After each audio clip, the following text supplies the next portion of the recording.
Childhood Circles by Dr. Alon Giladi. Meaning and Reality. At the age of 13, my father summoned my mother, sister, and me to a meeting. Or maybe it was a conversation during an almost normal meal. In those days, I was a gourmet. If there wasn't schnitzel and mashed potatoes, or at most rice on the plate, I simply wouldn't eat. No salad, no spreads, no other meat. Nothing but schnitzel and, of course, the burekas that my grandfather brought from Jaffa.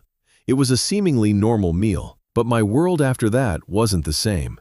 That perfect idol of a perfect family, which of course never was, received its first realistic blow. "I want to tell you children," my father said, in one way or another, "that Grandpa Leon is not my biological father. I have a father named Michael, and he lives in the United States, in Detroit."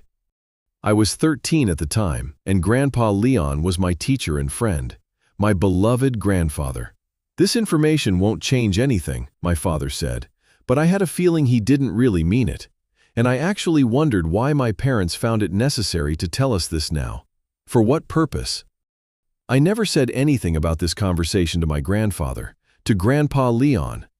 In one of my conversations with my grandmother, I realized that my parents had told them that we knew. It turns out that during World War II, Michael served as a captain in the Red Army Artillery Corps. According to the story they told us, my grandmother was a nurse for my little father, and she hadn't heard from Michael for a long time. According to the official argument, not a single letter came from the front, although there might have been some possibility of sending letters from the front to the home front. My grandmother, who was of sound mind, a member of the Shomer HaTzair in Warsaw, took my father along with her sisters and fled Poland towards Russia. Her parents and her entire family, who didn't want to join, were left behind forever. On a truck in a convoy being attacked by German planes, my grandmother met my grandfather. That's more or less the official explanation.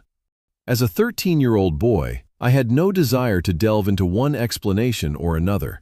I had one grandfather from Haifa, biological or not. I loved him. He was by my side from the moment I opened my eyes and made up my mind, until I kissed him on the forehead and said goodbye to him forever, not many years later. But something had changed in my grandfather's eyes.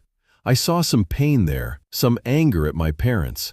I felt that something had changed, but we never talked about it. Before enlisting in the IDF, I went with my parents on our last trip together. We went to the United States and also arrived in Detroit. We also went to meet Michael in Detroit. Michael took me to a shopping center in Greater Detroit, a foreign city. Of course, the people around me didn't speak Hebrew, but the feeling of alienation that settled in me was more acute than usual. We sat together, Michael and I, on a bench in the shopping center in Detroit, among the people around us. Michael turned to me then and said to me, "Alon, life is hard and full of loneliness. I want to be your grandfather."